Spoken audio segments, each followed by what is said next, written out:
Hello, this is Lady Boulay, and I hope you're having a beautiful day. Thank you for your support. Thank you for subscribing to the channel. Thank you for your thumbs up, for your comments, and thank you for sharing the videos. Thank you for all you do to support the channel.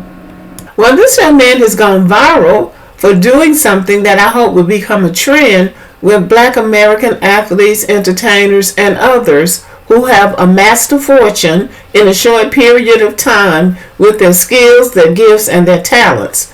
This young man's name is Achraf Hakimi, and I'm sure I'm not pronouncing it right.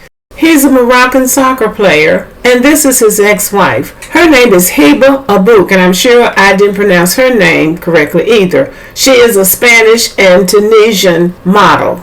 She is 12 years older than he is. They began dating when he was 18 years old at the beginning of his soccer career. They got married in 2020. They have 2 children, and recently she filed for divorce from him, and she filed for half of his wealth, his assets, money, jewelry, real estate, etc., etc., etc. Conveniently, just before she filed for divorce, he was accused of sexually assaulting a young woman in their apartment in Paris while the wife and children were on vacation in Dubai. So that added some drama to the situation. So that gave her a reason to divorce this 24-year-old that she had been grooming for marriage since he was 18. So she filed for divorce. And I'm going to add my little 2 cents worth about this woman coming to a man's apartment, a married man's apartment, and his wife not knowing she's coming. Everybody is out to get their hands on something. I'm not saying that this woman was lying. I don't even know these people. But I just know in the old world that I came from, you're always advised not to go to a man's house or an apartment, being alone with a man, a hotel room, anything like that. You can narrow it down to for 1 or 2 reasons why a man would be inviting you to his home, his hotel room, his apartment when his wife is gone. You know this man is married, and you're going without his wife's knowledge. So I think at a point, we have to start saying, you know what, you need to use common sense. So let's forget about the man and his testosterone. What are you there for? What are you going to this man's house for when you know he's married and his wife is not there? What are you there for? So this is a question I think that women should ask themselves in situations like that. What am I going for? Okay? Because if it's just a date, you're trying to get to know somebody, why not meet at a restaurant or in the park? What are you going to somebody's house for? It's not advisable. As for him, women are throwing themselves at these professional athletes all the time, everywhere they are in the world. Now, that's what these sports writers and gossip columnists say about these athletes and entertainers and people that's in the public's eye. It's gotten so bad that I don't think these men know the good girls from the bad ones. Because really, you make a bad girl move and it doesn't work out the way you wanted it to. Now all of a sudden you're a good girl, you're going to the police. I don't think he knows how to judge whether you're one of the good ones or the bad ones. That's why you need to stay out of his house. Now he'll pay a price for it. They always do. The athletes, the singers, all of these men pay a price for inappropriately dealing with women. There's responsibility on both sides, but as a woman, even if you get paid, even if you ruin the man's reputation, expose him to the public for being this kind of man, and even if it's unfair, there will be a stain on your character. So it's better to use foresight and govern yourself accordingly. Now back to the drama. So Miss Thing here filed for divorce, and she petitioned the court for half of his $25 or $30 million fortune. Now that's a lot of money. She's worth about $2 million. She's a model, so she's a working model, I guess. But anyway, she wanted half because after all, she has children, and she has spent 3 hard years married to this gorgeous man, and she wants half of everything. She goes to court, makes a petition for half of this man's money, because that's what women are getting now. They're getting, if not half, they're getting a good portion of these newly rich men of ethnic backgrounds. They want to get paid because they spent time there and they have children from that union and they want money. And courts around the world have been very generous to these white women who are married to these non-white men who have a lot of money. And I would imagine that this woman was expecting the same outcome. But an unexpected player turns up in this particular case and blows the whole thing wide open, has the world talking, and everybody is laughing, I think, at this woman. And who is this unexpected player? None other than his mama. So people are using the rap by Manny Fresh and Birdman, Still Fly, to reference this couple because he's talking about all the things that he has, but he doesn't have any money. Everything's in his mama's name. And this is the rhyme. Gator boots with pimped out Gucci suits. Ain't got no job, but I stay shy. Can't pay my rent because all my money's spent, but that's okay because I'm still fly.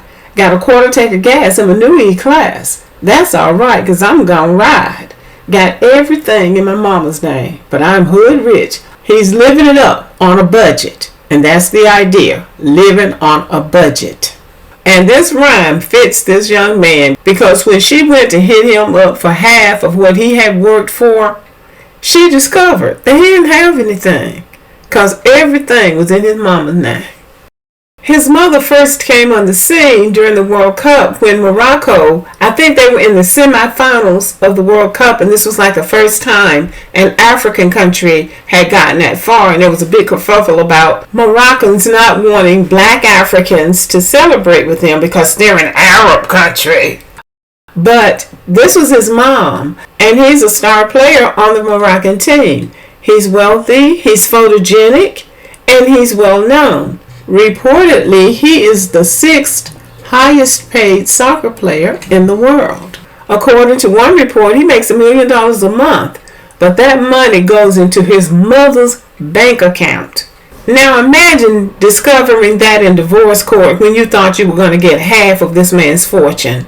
I mean, you must feel like the worst person with the biggest dozen of eggs on your face. But it doesn't stop there. Because he only reported and they can only find $100,000 in his name. Therefore, she's worth more than he is. So he then could petition for half of her fortune, which he did. So he's entitled to half of her fortune. So, I mean, you talk about somebody making a chess move, and I don't even know how to play chess. But if I did, I would say this was the granddaddy of all chess moves because if we see more of this happening, it'll put a stop to some of this gold digging. Now, the genius of this mother is that she didn't let on and he didn't let on that she was controlling everything. She was not lowballing him. He was living like a rich man. He had a rich man's apartment, rich man cars, rich man's clothes, rich man's lifestyle. But all of it was in her name, according to some reports, including his clothes. She had everything in her name. But because she wasn't running around trying to micromanage his marriage and his life, the wife was unsuspecting. So she didn't even realize that the mother was controlling everything because the mother stayed in the background and tended to her own business. So the wife was never the wiser until she went to court. I think that's a stroke of genius. This is his family. His mother is small. These men are towering over her. So she's not a big, loud, angry woman, but she's clearly a smart woman. The elephant in the room right here is that this is a black mother. She's an Arab, but she's a black Arab. Or this is what we call black in the United States. But he listened to his black mother. And she didn't steer him wrong because she smelled the gold digger. Now this is why what was done in this situation is so important. This boy did not come from a filthy rich family. His father was a street vendor, which means he's out on the street selling goods. That's normally not what you call a rich man. This young man is worth millions. I'm going to guess that this is the first time that this family has come into any real wealth. So this is the time for this family to get on their feet. And this money, if used correctly, could serve this family for generations. And not only that, if they build upon this wealth, then they have the opportunity to become a wealthy family. Now enters a woman who possibly groomed him since he was 18 years old, then ended up marrying him, stays for 2.5 or 3 years, gets 2 children, and now she wants to walk away with half of everything. It wouldn't take long for a person to go broke who started out with nothing in the beginning. Because what about the next woman and the next? Is everybody going to walk away with half or a third of your earnings?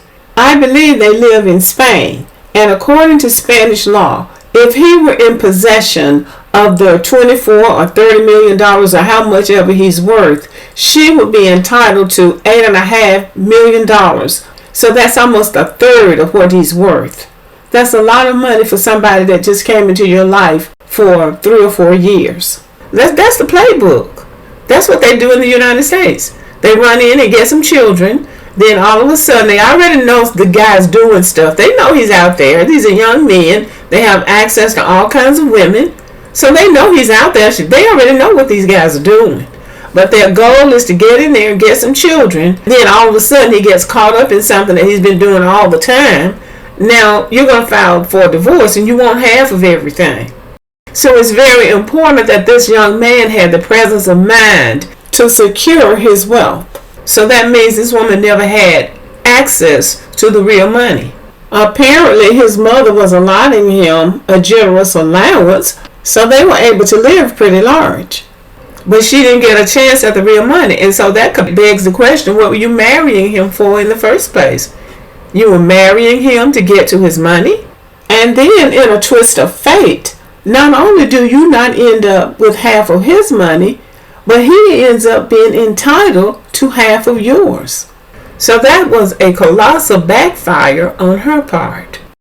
I hope Black American men, athletes, and entertainers who make large sums of money will take note of this and see the wisdom in this. Even if you don't trust your mother to put it in her name, put it in a trust, or at least take advantage of what America offers for people to protect their wealth, which is a prenuptial agreement. But hats off to this young man and his mother. And he's a smart son to listen to his mother. So now the wife is gone and she's not got any money. And hopefully he will not take half of her money.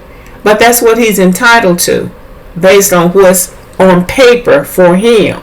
Hopefully they will work out an arrangement where she will get a fair settlement because there are children involved. And I hear people saying, well, she can go to court, she can go to court. Well, she might go to court, but she may not fare any better because Morocco is a Muslim country and Spain is a European country. And those countries' laws are biased toward men, especially men holding on to their money and their property. Because women marrying men for money is not new. But this is a lesson, and I hope it becomes an international lesson for black men to realize that you don't have to give up everything for these women. This to me was a way of them finding out what this woman's true motives were.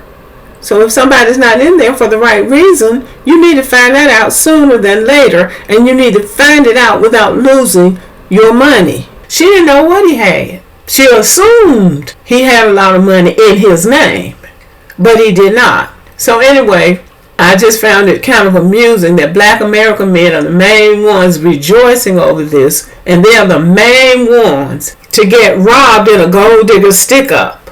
I applaud this family.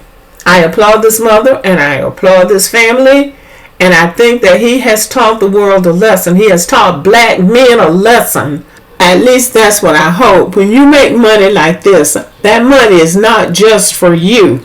That money is for the people that came before you who brought you to where you are. It's not just for you. Part of that money belongs to your family. If your family has lived in poverty, it should be used to invest in your family, to bring your family out of poverty, and at least on the road to generational wealth. Okay, y'all. Let me know what you think about this video. Thank you for listening. Subscribe to the channel. Give me a thumbs up. Leave a comment. Share the video. And as always, have a great day.